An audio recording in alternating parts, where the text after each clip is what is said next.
Je vais parler en deux temps. Dans un premier temps, je vais tenter d'expliquer pourquoi les milieux économiques dirigeants en Europe, et j'insiste sur le mot dirigeant parce que ce n'est pas l'entièreté du patronat qui est sur la même ligne, mais une partie du patronat, le patronat le plus puissant en Europe, est sur une certaine ligne en matière éducative qui n'est pas, à strictement parler, l'approche par compétence, mais qui est de dire qu'il faut orienter davantage l'enseignement sur les compétences. On va me dire c'est la même chose. Non, ce n'est pas tout à fait la même chose. L'orientation sur les compétences, c'est une doctrine qui est partagée par le patronat de pointe, les milieux économiques de pointe, OCDE, Banque mondiale, Commission européenne, pas seulement en Europe, mais dans l'ensemble des pays avancés. Et puis, dans un certain nombre de pays francophones surtout, et un pays non francophone qui est les Pays-Bas, on a, pour rendre possible cette orientation sur les compétences, on l'a enrobé d'un prétexte pédagogique qui s'appelle l'approche par compétence. Donc l'approche par compétence, c'est la déclinaison très francophone de l'orientation sur les compétences au nom de réformes pédagogiques. Et dans les pays anglo-saxons, par exemple, et vous allez voir dans la première partie de mon exposé, dans les pays anglo-saxons, dans les pays dans notre pays, en Belgique, dans la partie nord de notre pays, en Flandre, on fait de l'orientation sur les compétences sans faire de l'approche par compétences, en disant très clairement, de façon extrêmement limpide, pourquoi on le fait, et vous allez voir que c'est extrêmement instructif. Donc, deux parties. Première partie, pourquoi les milieux économiques les plus puissants en Europe et dans les pays avancés poussent aujourd'hui à l'orientation de l'enseignement sur les compétences. Ce sera la partie 1. La deuxième partie, ce sera une critique pédagogique de l'approche par compétences en tentant de faire le lien entre les deux parties. Je crois que les systèmes éducatifs européens sont entrés dans une phase de profonde mutation à partir des années 80. Jusqu'aux années 80, disons dans les années qui ont suivi la Deuxième Guerre mondiale jusqu'aux années 80, on était dans une phase essentiellement de massification de l'enseignement. Massification de l'enseignement secondaire surtout, et dans une moindre mesure, massification de la participation à l'enseignement supérieur. Il n'est pas inutile de se rappeler dans quel contexte cette massification a eu lieu. C'était dans un contexte qui est essentiellement celui des 30 Glorieuses d'après la Deuxième Guerre mondiale, forte croissance économique, élévation du volume de l'emploi salarié et glissement des emplois à faible niveau de qualification vers de plus en plus d'emplois réclamant un niveau de qualification de plus en plus élevé. Élévation des niveaux de formation, des niveaux de qualification requis sur le marché du travail. Toujours dans le contexte de ces 30 Glorieuses et de la décennie qui a immédiatement suivi les 30 Glorieuses, on avait une situation budgétaire au niveau des États qui était relativement favorable, parce que la croissance économique soutenait une croissance parallèle des recettes fiscales, et il a donc semblé normal aux yeux de tous que la nécessaire massification de l'enseignement secondaire et supérieur qui était réclamée par l'élévation des niveaux de qualification sur le marché de l'emploi, que cette massification soit non seulement financée, mais largement organisée par l'État. Donc elle a pris la forme d'un développement, d'un enseignement fortement centralisé, dirigé centralement par les États membres, les États européens. Les choses vont changer, on pourrait penser qu'elles vont changer à partir du milieu des années 70 avec les deux chocs pétroliers, et c'est vrai que ça va être le point de départ, mais vous savez que les doctrines économiques et politiques ont une certaine inertie.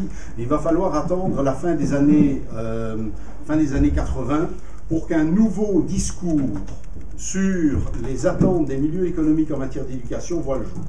Alors, ce nouveau discours prend forme à partir du moment où les milieux économiques ont pris conscience qu'on est dans un nouvel environnement que je caractérise ici par le mot crise économique.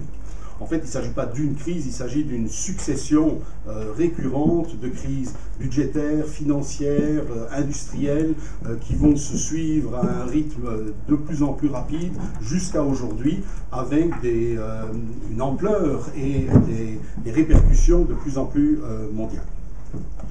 J'analyse cette crise personnellement, je me situe dans une grille d'analyse marxiste, donc j'analyse d'abord la crise comme une surcapacité de production.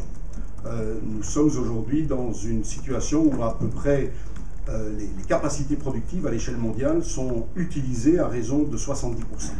Ça veut dire qu'il y a théoriquement, il est théoriquement possible, avec les usines, les machines, les moyens de production existants, de produire à peu près 50% de plus. Mais on ne le produit pas parce qu'il n'y a pas de demande solvable pour cette production supplémentaire. Cette surcapacité de production engendre une exacerbation de la compétition entre les entreprises, entre les secteurs, entre les pays également, et ça engendre bien sûr un excédent de capitaux parce que les détenteurs de capitaux, les capitalistes si vous préférez, ont de plus en plus de mal à trouver des secteurs durablement rentables pour investir leurs capitaux.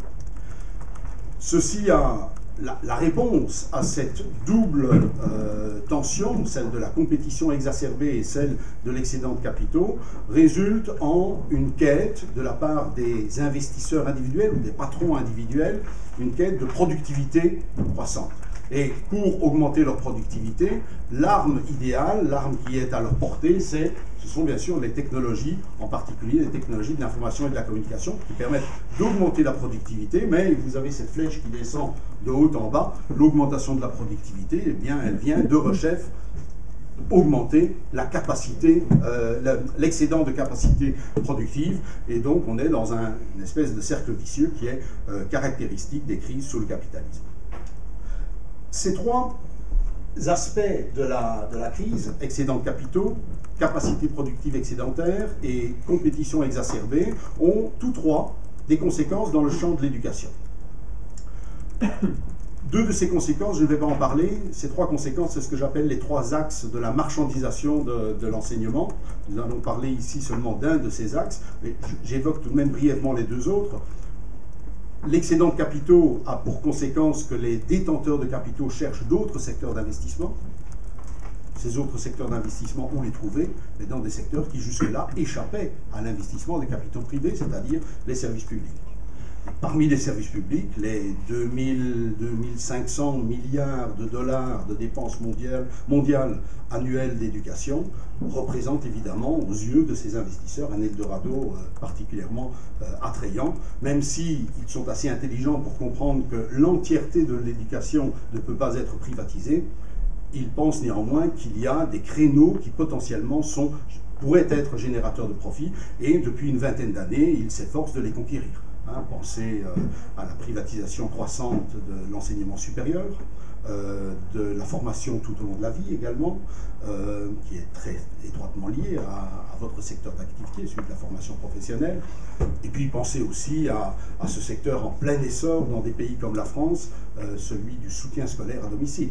On ne peut plus entrer dans une rame de métro à Paris sans voir une publicité pour Educadomo, Academia et autres. Mais ce n'est pas un hasard, bien sûr, puisque vous êtes les champions de l'échec scolaire. Forcément, vous êtes aussi les champions de l'investissement dans... Non, mais c'est une petite blague, mais enfin c'est vrai quand même, vous avez le taux de redoublement le plus élevé en Europe, et donc... Non, c'est toujours vrai. C'est toujours vrai. Et je suis d'accord avec vous qu'on ne supprimera pas le problème en interdisant le redoublement. Bien.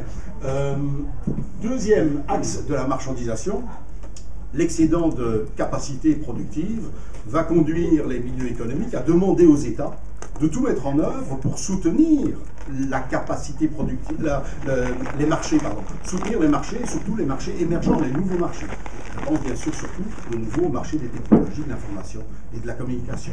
La Commission européenne et les États membres, depuis le milieu des années 90, ont tout mis en œuvre pour tenter d'accélérer l'entrée des ménages européens dans l'ère des technologies de l'information et de la communication. Au sommet européen de Lisbonne en 2000, on a explicitement fait appel à l'école comme moyen pour augmenter l'utilisation des ordinateurs et de l'Internet par les ménages européens. Les statistiques avaient montré, donc des statistiques qui avaient été discutées au sommet européen de Lisbonne en 2000, avaient montré que 47% des ménages européens achetaient un ordinateur après qu'un enfant ait appris à l'école à s'en servir. Donc c'est quand le gamin, la gamine rentrait à la maison en disant « Ah, on a enfin appris à aller sur Internet, à acheter nos billets de la SNCF en ligne ». C'est à ce moment-là que les parents franchissaient le pas et disaient « Bah oui, maintenant qu'il y a quelqu'un dans la famille qui sait s'en servir, on va faire comme nos voisins, on va acquérir un ordinateur ». Singulièrement, on constate qu'au cours des 5-6 dernières années, ce discours-là, qui était très présent dans les textes de la Commission européenne entre 1995 et 2000, depuis 2003-2004, il tend à disparaître.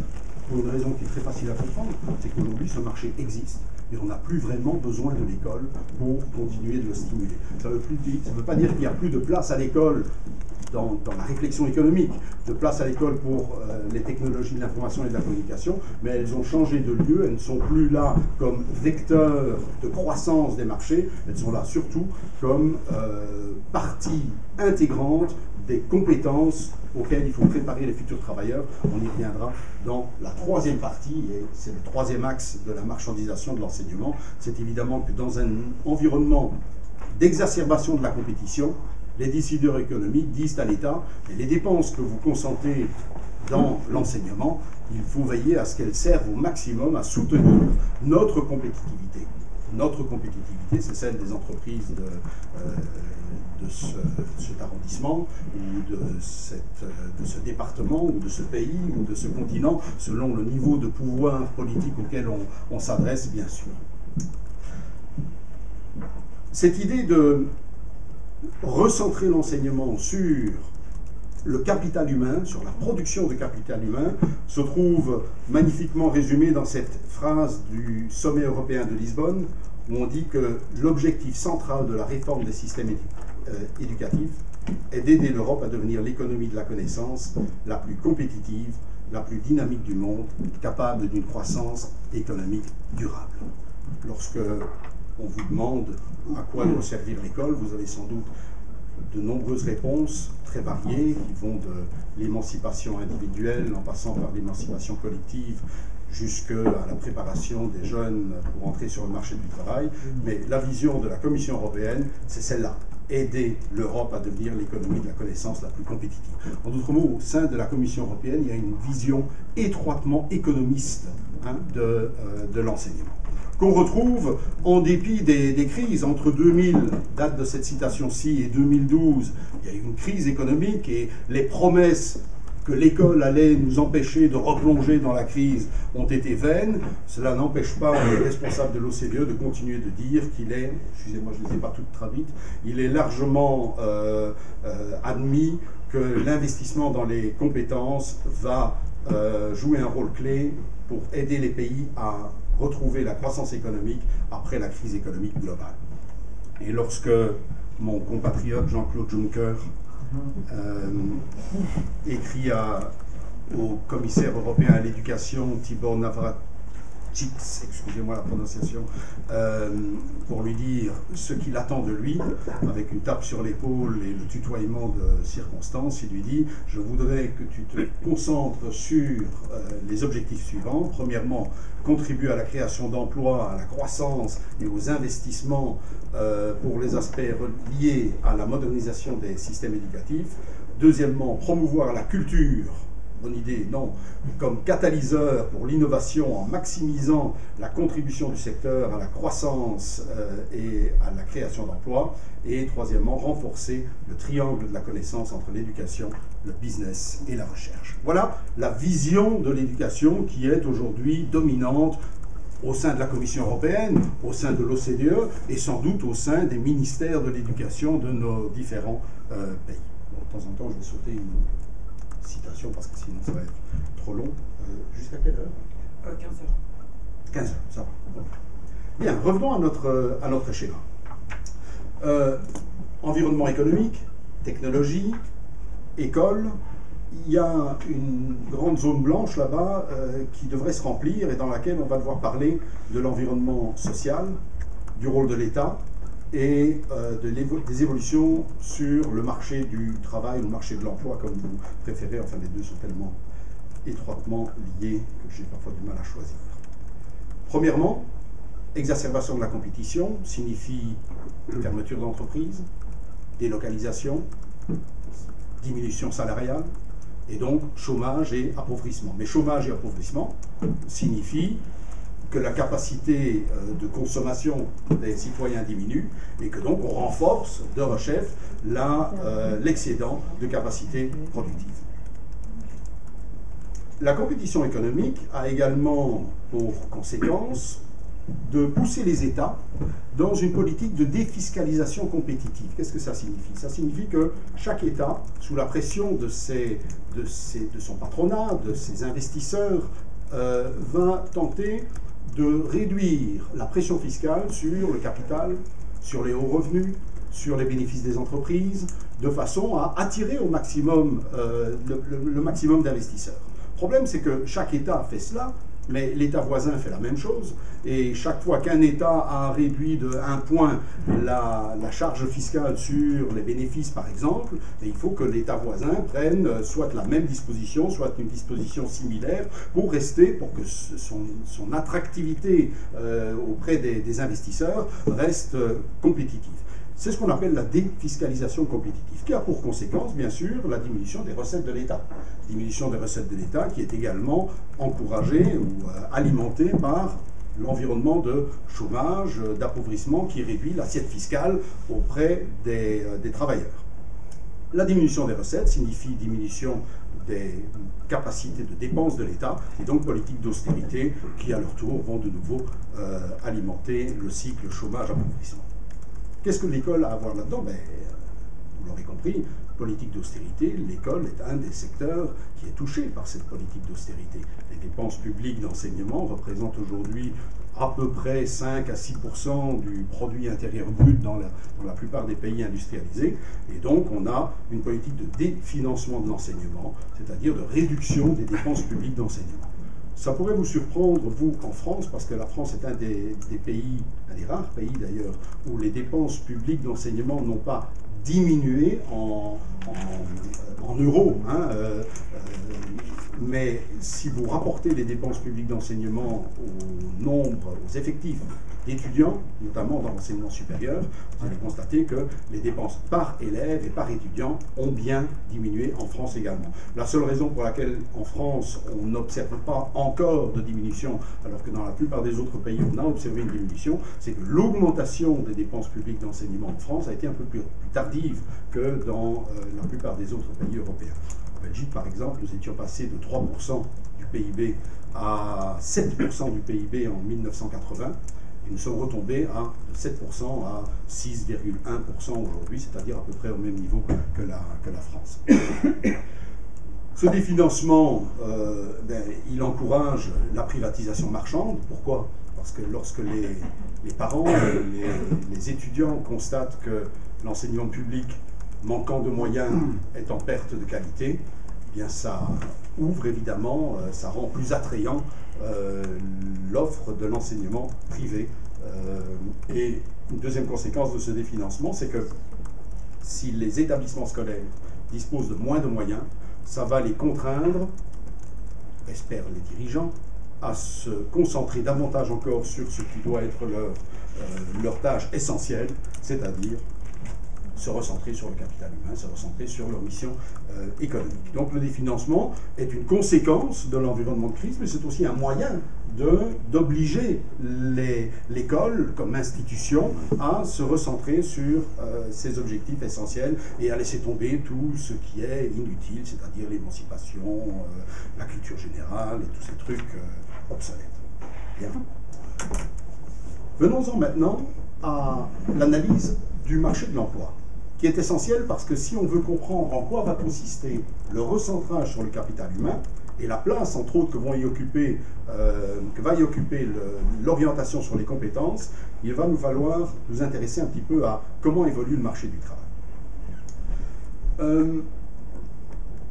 Souvent, quand on parle d'évolution du marché du travail, peut-être que le public qui est ici est plus averti que ce n'est le cas d'habitude quand on parle à des enseignants en général, parce que vous, comme professeur d'enseignement professionnel, vous êtes davantage en prise avec la réalité du marché du travail. Mais en général, quand on parle à des enseignants ou à des intellectuels, qu'on leur demande quelles sont les caractéristiques actuelles de l'évolution du marché du travail, la réponse qui vient fréquemment, c'est il n'y a plus de place sur le marché du travail que pour des gens hautement formés, hautement qualifiés. Et c'est l'image d'Épinal un petit peu qu'on a de l'évolution du marché de l'emploi. Or, en réalité, ce qu'on observe, c'est le développement explosif d'emplois précaires. Et ce développement d'emplois précaires, il résulte évidemment en partie de la situation de pauvreté, parce que pour que des gens acceptent un emploi précaire, il faut qu'ils soient déjà précarisés, il faut qu'ils soient déjà dans une situation qui leur fasse accepter cet emploi précaire. Et puis la précarisation de l'emploi, c'est aussi bien sûr l'exacerbation de la compétition économique avec son rythme accéléré d'ouverture, de fermeture d'entreprises, et donc le rythme de remplacement de la main-d'œuvre qui est très élevé en raison de cet environnement de crise et qui engendre la précarité de l'emploi.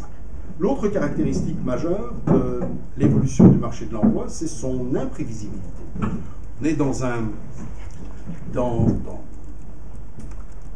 on a un tel rythme d'innovation des technologies, un tel investissement dans l'innovation technologique, dans l'innovation des produits aussi qui arrivent sur le marché, qu'il est impossible de prévoir à terme de 5 ans et a fortiori à terme de 10 ans, quels seront les besoins en matière de qualification, en matière de formation à cette échéance-là, à une échéance de 5 ou 10 ans. Il est très difficile de prévoir quels seront les marchés porteurs, il est très difficile de prévoir quels seront les rapports techniques de production dans l'industrie ou dans les services, et l'environnement général de crise d'une part, le rythme d'innovation technologique d'autre part, rend donc l'horizon de prévisibilité industrielle et technologique extrêmement court.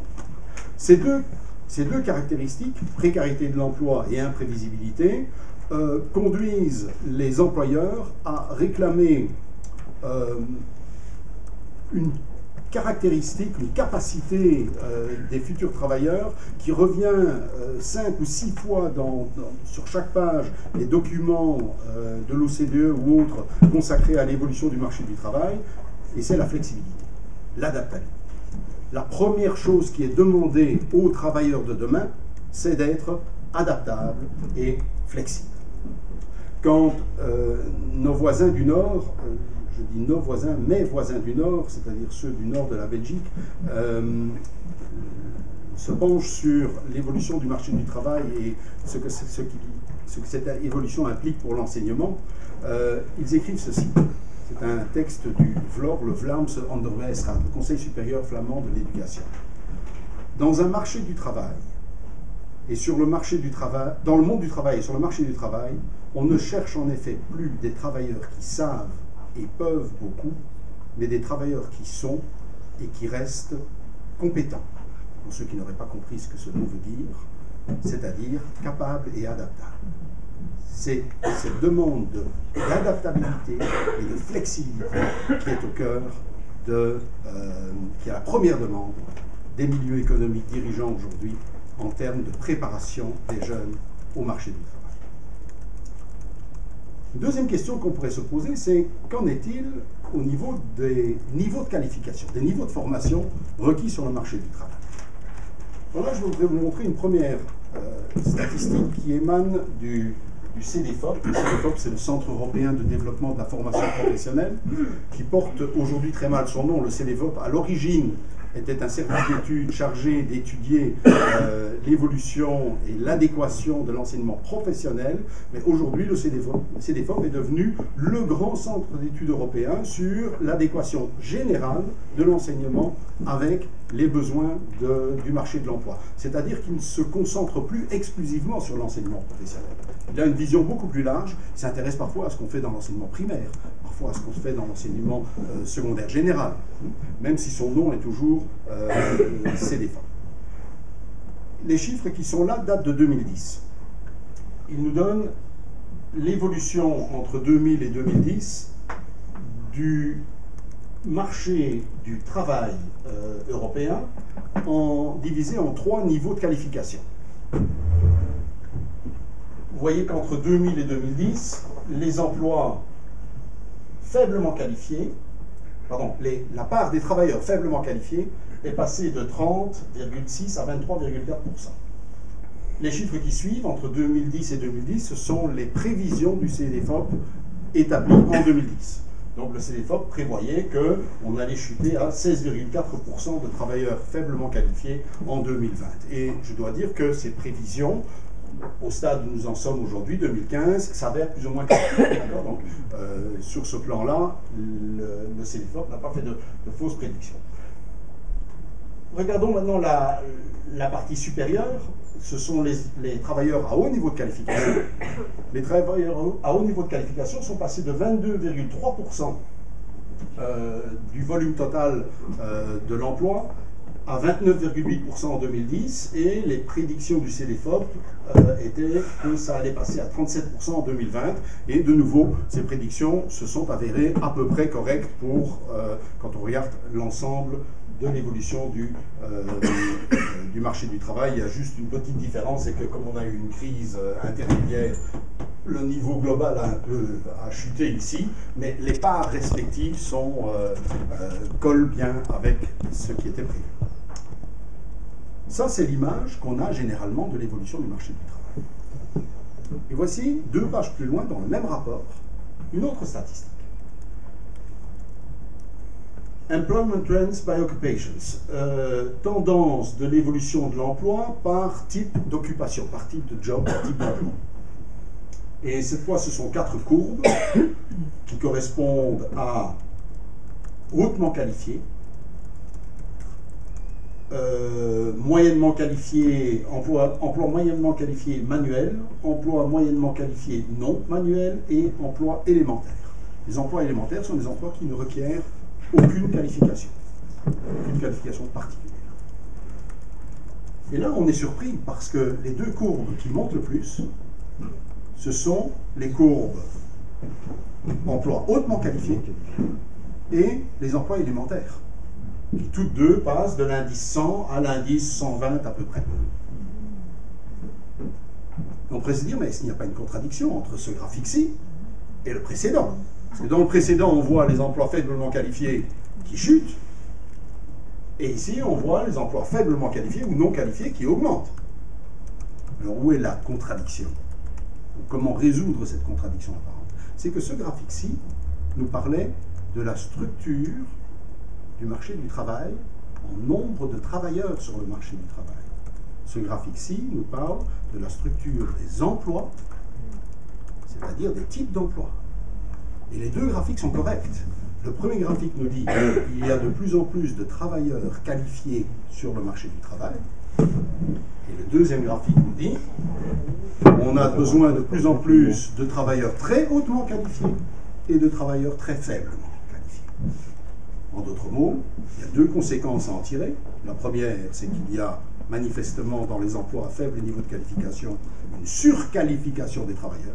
Il y a énormément de travailleurs qui sont surqualifiés par rapport à l'emploi qu'ils occupent dans des emplois à faible niveau de qualification. On reviendra plus tard sur ce que signifient, ce que sont ces emplois à faible niveau de qualification.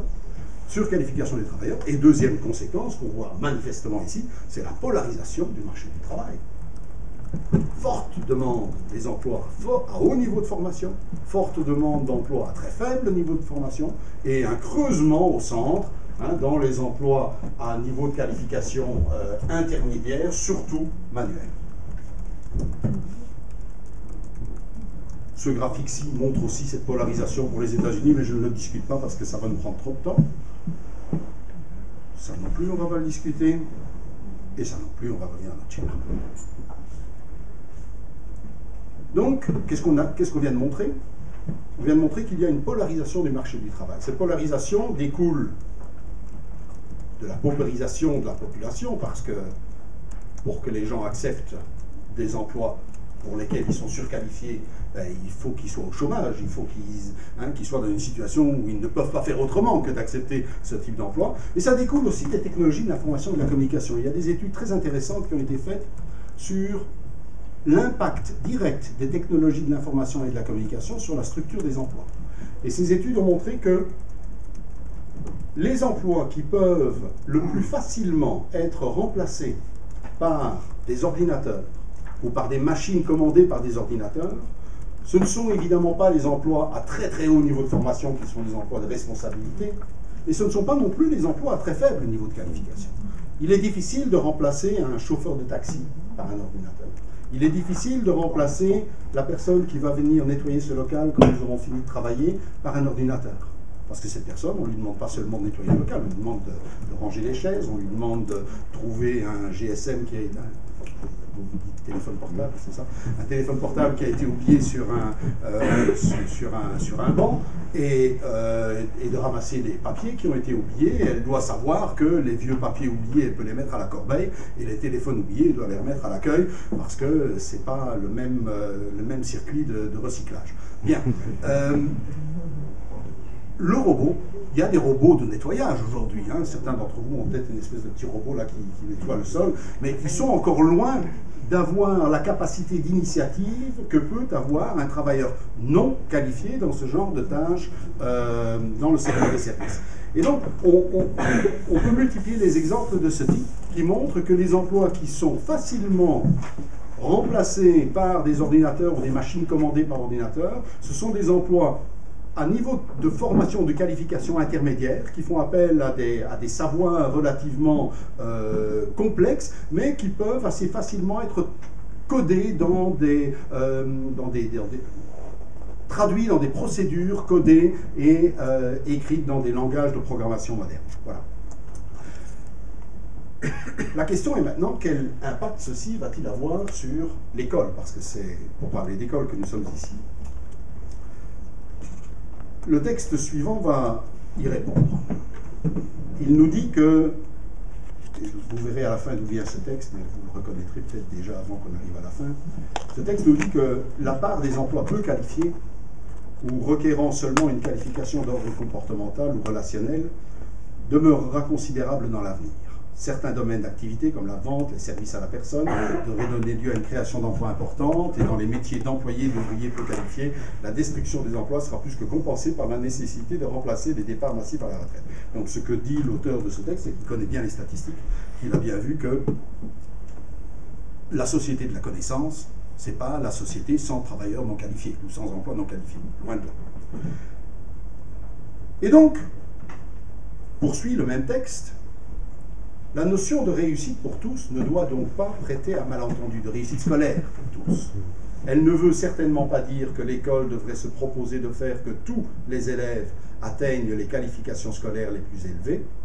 Ce serait à la fois une illusion pour les individus et une absurdité sociale, puisque les qualifications scolaires ne seraient plus associées même vaguement à la structure des emplois. Ce que nous dit M. Tello, puisque ça vient du rapport Tello, ce que nous dit M. Tello, c'est que il ne faudrait surtout pas qu'on imagine une école qui va faire en sorte que tout le monde arrive le plus loin possible, là, et le plus haut possible. Parce que le marché du travail, lui, il a besoin de travailleurs faiblement qualifiés, de travailleurs faiblement qualifiés, moyennement qualifiés, mais surtout beaucoup de faiblement qualifiés. Et il faut que l'école les produise. Et il faut que l'école réponde à la structure du marché du travail. En d'autres mots, si on revient à notre schéma, la polarisation du marché du travail se traduit logiquement par une croissance des inégalités dans le domaine des systèmes éducatifs. Depuis 15 ans, depuis qu'existent les enquêtes PISA, on observe, il y a beaucoup de mal à dire sur les enquêtes PISA, mais on peut aussi trouver des choses intéressantes. Depuis qu'existent les enquêtes PISA, on observe que dans tous les pays, pratiquement tous les pays, y compris les pays nordiques, y compris la Finlande et la Suède, dans pratiquement tous les pays, le fossé entre les performances scolaires des 25% d'élèves appartenant aux familles les plus riches et les performances scolaires des 25% d'élèves appartenant aux familles les plus pauvres, ce fossé grandit. Il grandit en France, c'est même en France qu'il a le plus grandi au cours des 15 dernières années. Il grandit en France, il aurait du mal à encore grandir en Belgique, puisque nous étions déjà les champions de l'inégalité scolaire depuis les premières enquêtes PISA. Il grandit dans les autres pays aussi. Et mon sentiment, c'est que cette croissance des inégalités à l'école n'est pas le signe d'un dysfonctionnement du système scolaire. Il est au contraire le signe d'une parfaite adéquation de l'école avec l'environnement économique dans lequel elle opère. L'environnement économique demande une polarisation du marché du travail et l'école polarise davantage les niveaux de formation des jeunes. Par quel mécanisme? Je ne dis pas qu'il y a quelqu'un quelque part qui pense que c'est comme ça que ça doit se passer. Je pense que c'est beaucoup plus complexe. Ça passe par toutes sortes de rouages. C'est probablement, généralement pas conscient, hein, mais par toutes sortes de phénomènes d'adaptation, l'école finit par jouer ce rôle et le jouer assez bien. Cet accroissement des inégalités est évidemment aussi renforcé par le définancement de l'école publique, parce que si l'école publique a moins de moyens, ben, elle peut moins bien lutter pour une égalité des chances. Et pour ceux qui auront encore un doute sur la question, voici un extrait d'une citation de l'OCDE. Tous les élèves n'embrasseront pas une carrière dans le dynamique secteur de la nouvelle économie, donc tous n'iront pas occuper les emplois à très haut niveau de formation. En fait, la plupart ne le feront pas, de sorte que les programmes scolaires ne peuvent pas être conçus comme si tous devaient aller loin. Les programmes scolaires ne peuvent pas être conçus comme si tous devaient aller loin. Quand j'étais à l'université, j'avais des cours de logique formelle et on m'a appris que la proposition « les programmes scolaires ne peuvent pas être conçus comme si tous devaient aller loin » est équivalente à la proposition « les programmes scolaires doivent être conçus de sorte que quelques-uns au moins n'aillent pas trop loin ». Il faut que les programmes scolaires soient faits de telle sorte qu'il y en a qui ratent et qui aillent vers les voies de relégation et qui aillent vers de l'emploi non qualifié.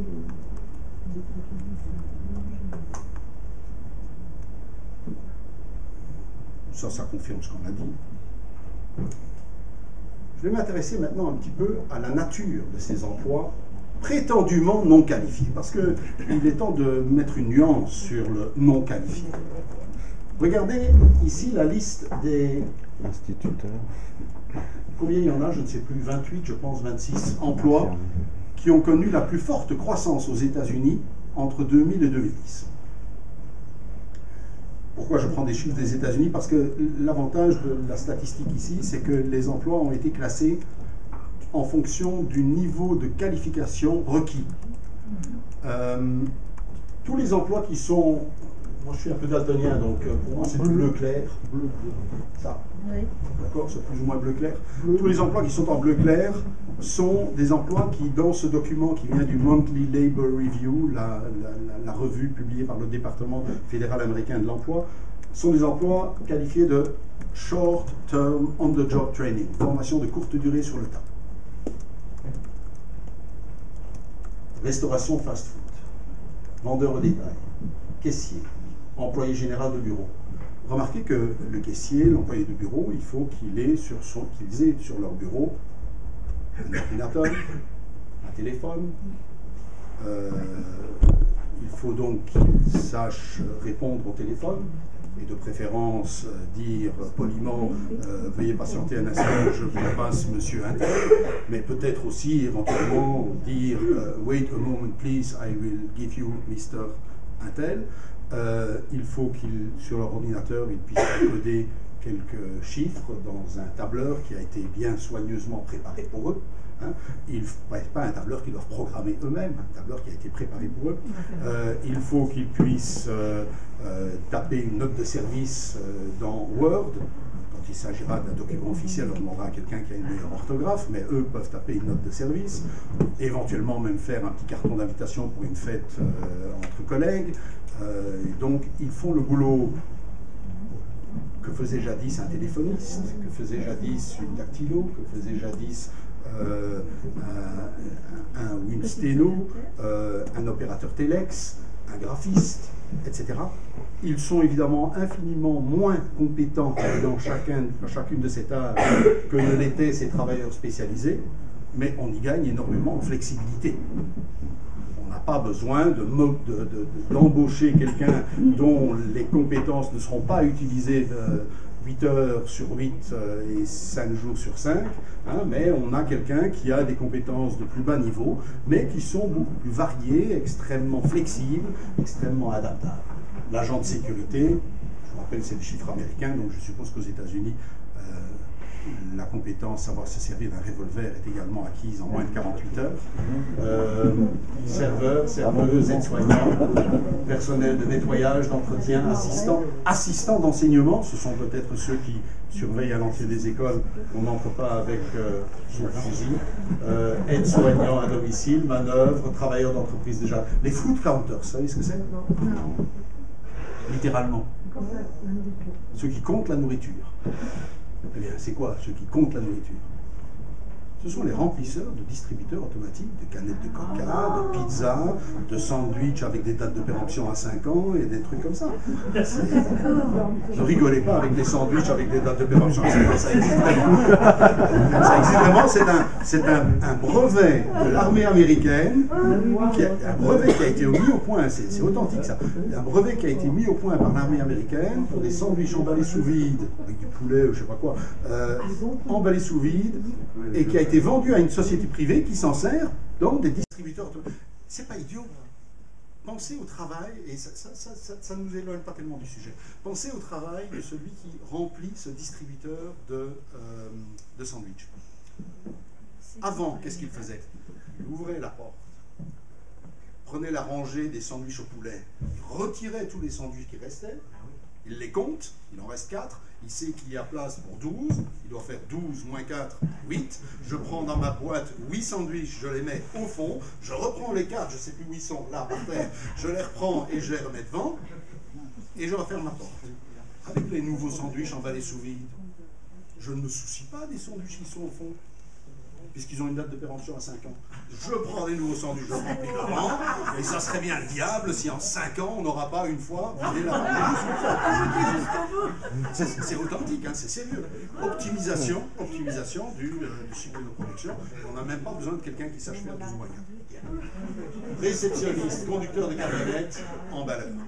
Regardez à côté, c'est à peu près 60% des emplois sont des emplois short term on the job training, formation de moins de 48 heures. 48 heures de formation pour être employable dans ces emplois.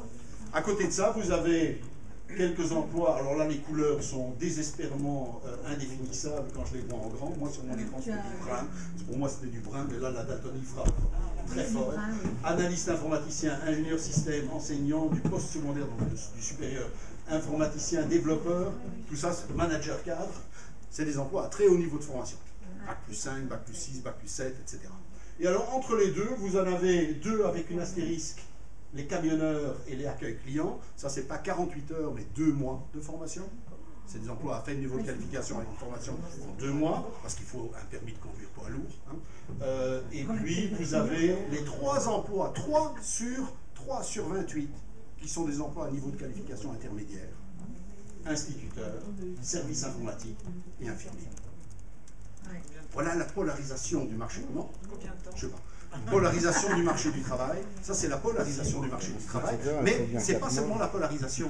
Ça nous en apprend aussi beaucoup sur la nature de ces nouveaux emplois prétendument non qualifiés. Pourquoi est-ce que je dis nouveau? Parce que jadis, quand on parlait d'emplois non qualifiés, on parlait des manœuvres. C'est à ceux-là. Oui, c'était ça. Ça, c'était les emplois non qualifiés d'antan. Aujourd'hui, ils arrivent en je ne sais quantième position. Et puis, il y avait ceux-là aussi. Travailleurs d'entreprise de jardinage. Oui, il y en a encore. Il y en a encore, oui. Comme vous voyez d'ailleurs. Il y a encore des manœuvres aussi. Mais tous les autres, ce sont des emplois dits non qualifiés dans le secteur des services. Des emplois dits non qualifiés qui en réalité font appel à une très grande variété de, le mot va enfin être lâché, de compétences. Une très grande variété de compétences. Mais de compétences de très faible niveau. La polarisation du marché du travail pose une question aux responsables des systèmes éducatifs. Nous avons des systèmes éducatifs dans lesquels les enfants parcourent une scolarité commune jusqu'à l'âge de, alors en Belgique c'est jusqu'à 12 ans, chez vous c'est jusqu'à 15 ans. À 16 ans ils sont séparés. Non, obligatoire, ça va séparer. Non, oui. Jusqu'à 15 ans, il faut c'est 15 ans. Je croyais que c'était jusqu'à 15 ans accomplis. Et qu'à partir de 16 ans accomplis. Ah bon, alors C'est comme les pays scandinaves, 16 ans accomplis aussi. Je croyais qu'il y avait un an. Non, mais tu as raison. C'est 15 ans. Tu as raison. c'est la fin de la À 16 ans, troisième. ils peuvent être séparés. Ils sont dans À la partir, je pensais bien, parce que Oui, je là, crois c'est que vous 15 ans. sélectionnez un an plus tôt que les pays ça. scandinaves. Oui, oui, Les c'est pays vrai. scandinaves sélectionnent après 16 ans. Donc c'est tronc commun jusque 16 ans accomplis. Et vous, c'est 15 ans accomplis à partir de 16 ans. Enfin bon, ça dépend des enfants et de la date de naissance, etc. Mais en gros, c'est ça. En Belgique, c'est 12 ans. En Allemagne, c'est 10 ans. Mais l'Allemagne fait un peu figure d'exception et elle est d'ailleurs stigmatisée par l'OCDE pour son tronc commun de trop courte durée. Peu importe. La question qui se pose, c'est dans un marché du travail qui se polarise, qu'est-ce qu'il y a lieu d'enseigner comme matière commune à ceux qui iront soit occuper ces emplois de remplisseurs, de distributeurs de canettes, et ceux qui iront occuper les emplois à Bac plus 5, Bac plus 6. Quelle formation commune? Et la réponse, elle est là. La réponse, elle est dans les compétences. On va voir plus en détail pourquoi dans un instant. Mais signalons tout de suite que la Commission européenne et l'OCDE ont déjà établi la liste de ces... Vous excuserez ce titre un peu... qui va faire se hérisser les cheveux sur la tête de tous les profs de maths, mais c'est fait exprès. Voilà le plus petit commun dénominateur de la formation. Pensez à celui qui nous vend des sandwichs dans un TGV et qui a probablement fait 2 années d'université, 3 années d'université avant d'échouer là. Il faut qu'il ait des capacités de communication dans la langue maternelle. On ne lui demande pas d'avoir étudié la littérature, mais de communication dans la langue maternelle. Communication dans une langue étrangère, le bar est ouvert, voiture 7, der Bar ist geöffnet, Fahrzeug 7, le bar is open for coach 7, le bar is open in Red 7. Après c'est le latin, mais culture mathématique, non je blague. Culture mathématique, compétences de base en sciences et en technologie. On va dire qu'est-ce que ça a à voir avec... Mais non, à bord de son...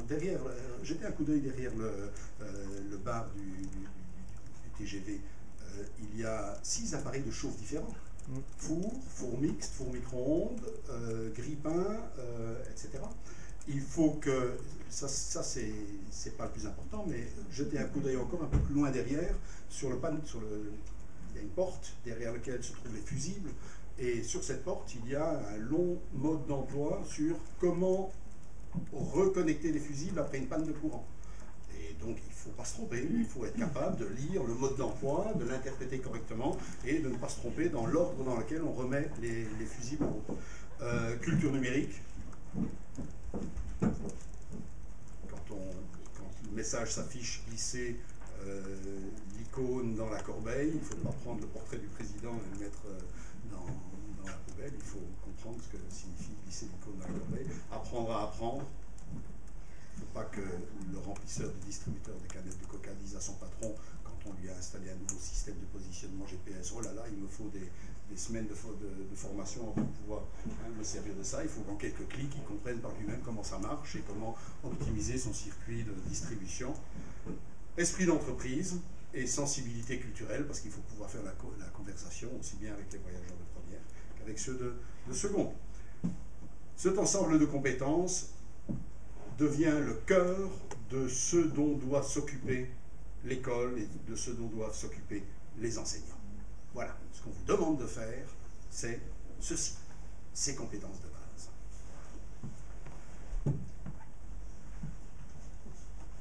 Pourquoi ces compétences de base? Parce que, nous explique Eurydice, qui est aussi un service d'études européen, parce que les connaissances évoluent à un rythme tel que les écoles sont contraintes de se borner à doter les élèves des bases qui leur permettront de développer par eux-mêmes leurs connaissances dans les domaines qui les intéressent. Remarquez l'euphémisme, les intéresse signifie bien sûr qui intéresseront leurs futurs employeurs. Il est en effet impossible de tout leur enseigner dans un monde où la somme de connaissances et d'informations augmente de manière exponentielle. Personnellement, je n'ai jamais bien compris cette thèse selon laquelle plus il y a de savoir, moins il faudrait en enseigner. Mais c'est très à la mode aujourd'hui. Au nom de l'accumulation de connaissances, on nous dit qu'il faut enseigner moins de connaissances. Revenons à notre schéma. voyez que ça se termine. Hein. La flexibilité était une des caractéristiques, la demande de flexibilité était une des caractéristiques du marché du travail. Cette demande de flexibilité va, on l'a déjà pressenti dans la toute dernière citation, va aussi encourager l'orientation sur les compétences. En effet, c'était déjà Edith Cresson, qui était la première commissaire européenne à l'éducation, qui, début des années 90, nous expliquait que le savoir, dans nos sociétés et nos économies en évolution rapide, est devenu un produit périssable. Ce que nous apprenons aujourd'hui, ça va dépasser, voire superflu demain. Alors que l'OCDE nous dit, pour quelles raisons alors les compétences, ces compétences somme toute assez classiques, se retrouvent-elles maintenant sur le devant de la scène? Réponse: parce que les employeurs ont reconnu en elles des facteurs clés de dynamisme et de flexibilité. Une force de travail dotée de ces compétences et à même de s'adapter continuellement à la demande est à même de s'adapter continuellement à la demande et à des moyens de production en constante évolution. Je suis obligé de voilà. Et donc, on peut résumer en disant que le recentrage sur le capital humain va prendre comme forme concrète l'orientation de l'enseignement sur les compétences. Pourquoi? Pour répondre à cette double demande, d'une part de flexibilité et d'autre part de polarisation des niveaux de qualification requis sur le marché du travail. Alors, il y a d'autres conséquences de tout cet environnement, notamment la flexibilité a aussi une conséquence sur le plan de l'organisation des systèmes éducatifs. On va réclamer, l'OCDE, la Commission européenne, vont réclamer des systèmes éducatifs gérés moins centralement par l'État, plus autonomes, en situation de plus forte compétition et concurrence mutuelle. Je ne vais pas parler de ça, parce que ça nous entraînerait trop loin, et que j'ai promis d'arrêter dans 7 minutes. Et que pour arrêter dans 7 minutes, je suis obligé maintenant de conclure ce point par une image, une photo prise dans votre métro. C'est pas la dame que j'ai voulu photographier, ce sont les deux publicités qui étaient derrière. Je trouve que ça résume fort bien la relation école-travail aujourd'hui. D'un côté, on nous fait miroiter des formations privées, marchandes, en moins d'un an, un diplôme, un métier, un emploi. Et puis de l'autre côté, quand vous regardez l'évolution du marché du travail, la nature des emplois qui sont proposés, ben voilà. Ce sont des emplois à faible niveau de qualification dans le secteur des services. Ce qui fait dire à l'OCDE que le développement de sources d'information et de connaissances différentes va entraîner un déclin rapide du monopole des établissements scolaires dans le domaine de l'information et du savoir, l'individualisation plus marquée des apprentissages, qui sont flexibles et induits par la demande, annonce le déclin consécutif du rôle des enseignants, dont témoigne aussi le développement de nouvelles sources d'apprentissage, notamment par le biais des technologies de l'information et de la communication. Bien, il me reste maintenant 5 minutes, mais ce sera peut-être 10, c'est pas grave, pour parler du deuxième sujet. Le deuxième sujet, c'est la critique pédagogique de l'approche par compétence. Je voudrais commencer par une citation, dont j'ai volontairement effacé le terme. On va la lire ensemble. Pour que vous l'appréciez pleinement, il est utile que vous sachiez que moi-même, j'ai longtemps été, outre les fonctions dans l'appel pour une école démocratique, j'ai aussi milité pas mal dans des mouvements pédagogiques.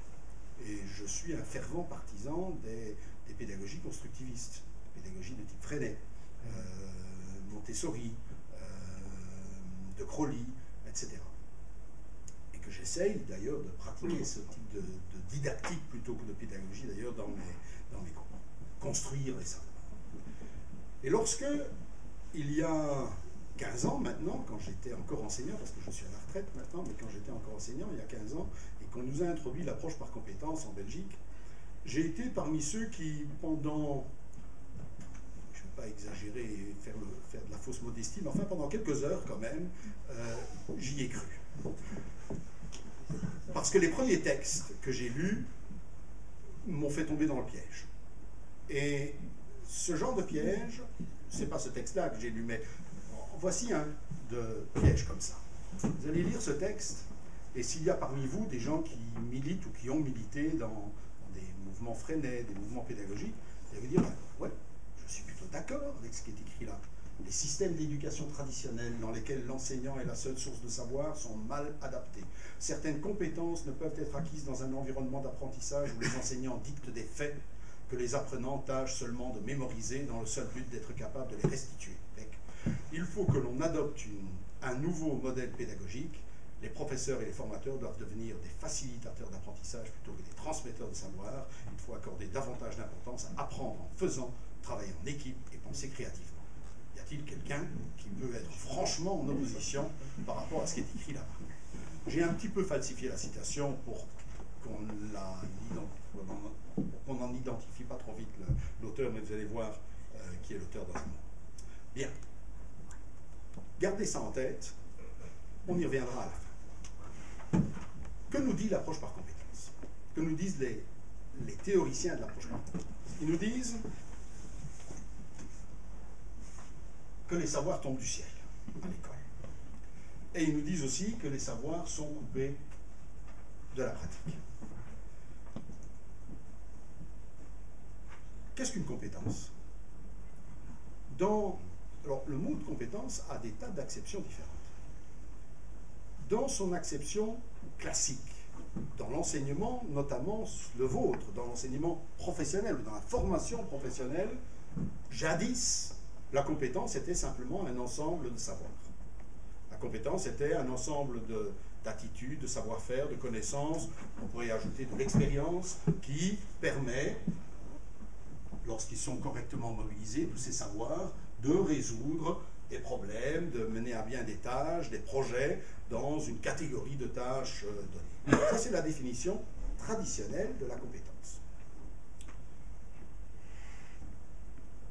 Dans l'approche par compétence, attention, soyez très attentifs parce que tout est dans le mouvement. Dans l'approche par compétence, le mot compétence prend une autre signification. Le mot compétence ne s'identifie plus, la compétence ne s'identifie plus à un ensemble de savoir-faire, un ensemble de connaissances, savoir-faire, d'attitudes. Le mot compétence s'identifie à la capacité de mobiliser les savoirs. Dans l'acception stricte de l'approche par compétence, la compétence est dissociée du savoir. Vous êtes compétent si vous êtes capable de mobiliser des savoirs, n'importe lesquels, ceux dont vous aurez besoin à un moment donné, dans une situation qui, de préférence en plus, doit être à la fois complexe et inédite. Alors vous êtes compétent. Vous avez face à vous une situation complexe et inédite, dans un champ donné, bien sûr. Comme électricien, c'est dans le champ de l'électricité. Comme maçon, c'est dans le champ de la maçonnerie. Comme physicien, c'est dans le champ de la physique. Mais dans un champ donné, vous êtes face à un problème à résoudre, problème qui est inédit pour vous, vous n'avez jamais eu à le résoudre avant. Il est relativement complexe au sens où il fait appel non pas à un savoir ou savoir-faire, mais à un ensemble de savoir et savoir-faire. Eh bien, vous êtes capable, face à ce problème, d'aller chercher les savoirs dont vous aurez besoin. Peu importe où vous allez les chercher, sur Internet, dans des encyclopédies, chez un aîné, etc. D'accord? Voilà, ça c'est l'approche par compétence. J'ai pas de problème, moi, avec la compétence, au sens où on l'entend traditionnellement. Moi, j'espère ardemment que le dentiste qui doit me charcuter lundi prochain soit compétent au sens classique de l'approche par compétence. D'accord? Je n'ai pas de problème avec cette compétence-là. J'ai un problème avec la compétence lorsqu'on en fait une doctrine pédagogique qui s'impose à tout l'enseignement de la maternelle à l'université. Ça me pose un problème parce que l'approche par compétence dit, voilà, nous nous présentons comme une pédagogie qui donne du sens au savoir. C'est pour ça que j'ai ajouté le mot sens, mais je l'ai mis entre guillemets. On donne du sens au savoir parce qu'on permet au savoir d'être mobilisé concrètement dans des tâches à réaliser.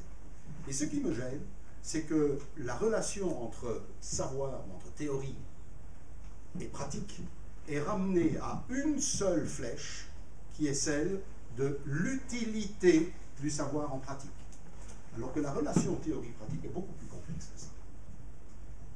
Je n'ai pas le temps de la développer en détail, mais disons que d'abord, c'est dans la pratique que naissent toutes sortes d'observations qui donnent lieu à des connaissances factuelles, empiriques.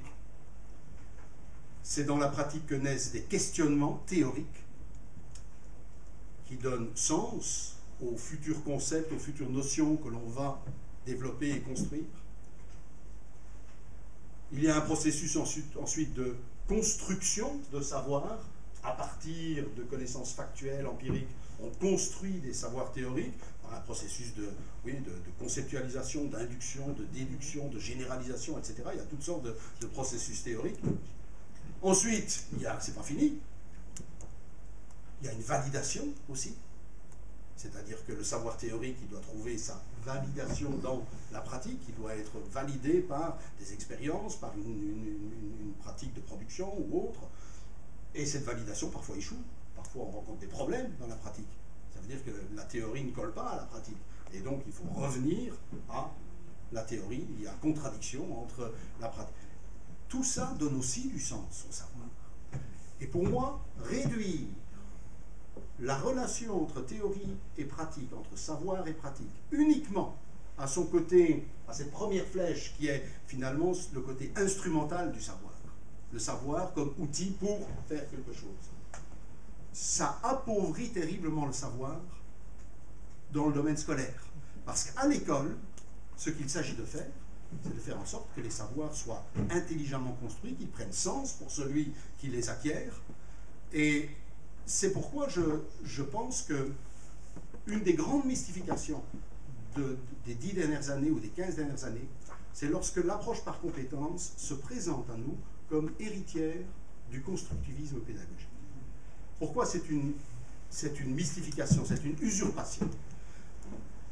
C'est une usurpation facile d'abord, parce qu'effectivement, il y a une similitude apparente entre les deux. Où est la similitude apparente? C'est que dans l'approche par compétence, comme dans le constructivisme, dans les pédagogies Freinet par exemple, c'est un exemple de constructivisme, dans les deux, on attache beaucoup d'importance à l'activité autonome de l'élève ou à l'activité collective en groupe des élèves. Pourquoi? Dans le premier cas, dans les didactiques constructivistes, cette activité, elle sert à quoi? Elle sert à créer un environnement, un environnement pédagogique dans lequel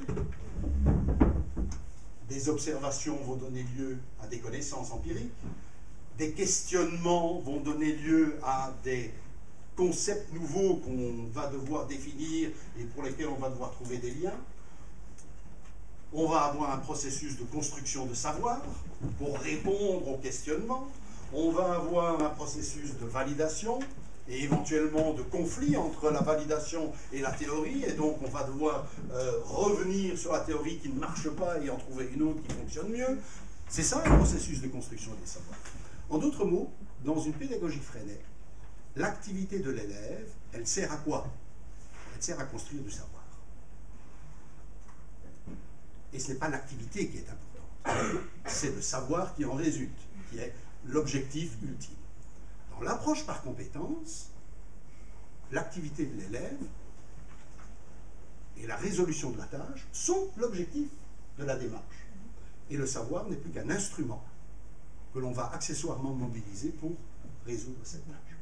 En d'autres mots, le statut du savoir change. Dans une démarche constructiviste, le savoir est l'objectif. La transmission du savoir est l'objectif. Dans une démarche d'approche par compétence, la transmission du savoir n'est pas un objectif. Et le savoir n'est plus qu'un instrument, un outil au service de l'exercice d'une compétence.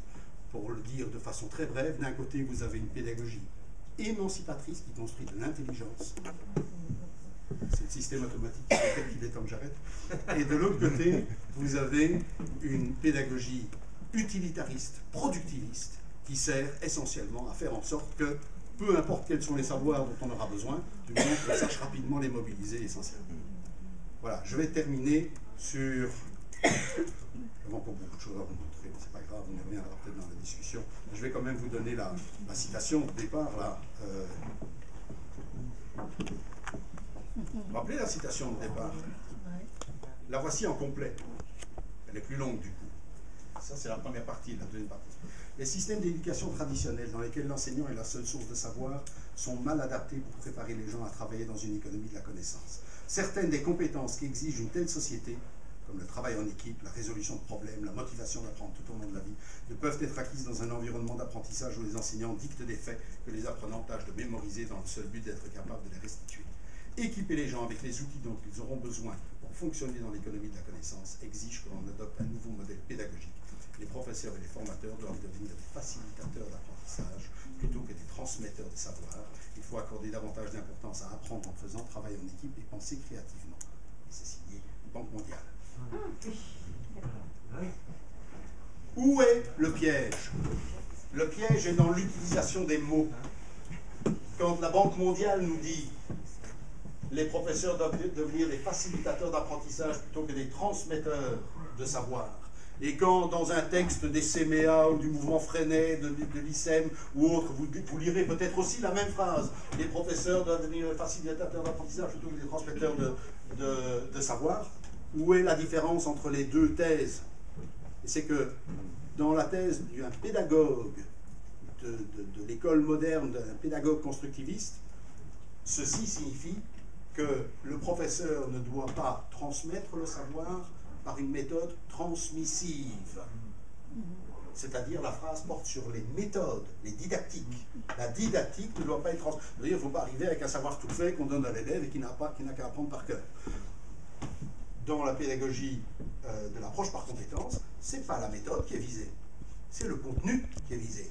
On nous dit, l'école n'a plus à transmettre des savoirs, l'école n'a plus à construire des savoirs, l'école a juste à apprendre aux gens à aller chercher les savoirs dont ils auront besoin à un moment donné en fonction de leur vie professionnelle et à pouvoir s'adapter rapidement à ces savoirs. L'exemple type de cette approche par compétence, c'est ce qu'on appelle l'école inversée. Je ne sais pas si vous avez déjà entendu parler de ça. L'école inversée, c'est la caricature de l'approche par compétence, puisque on ne se pose même plus la question de la construction du savoir, on expulse la construction du savoir de l'école, on dit les savoirs, ben, vous allez les construire à la maison, vous allez les chercher à la maison, et nous à l'école, tout ce qu'on va faire, c'est la flèche de gauche à droite, là, s'entraîner à les utiliser, s'exercer à les utiliser. Le sens du savoir est réduit à sa capacité instrumentale, sa capacité d'utilisation. Voilà. Et la compréhension du savoir est réduite uniquement à sa capacité d'utilisation. Ce sont des savoirs superficiels qu'on transmet ainsi. Voilà. Merci.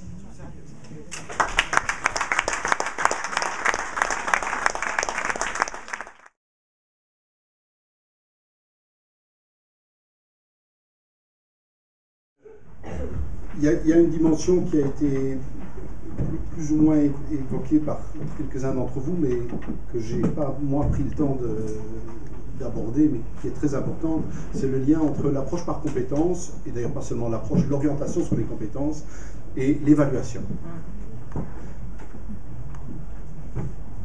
La raison d'être de l'orientation sur les compétences, elle est aussi, vous vous rappelez le schéma compliqué qu'on avait là au début, un des éléments c'était le définancement de l'enseignement.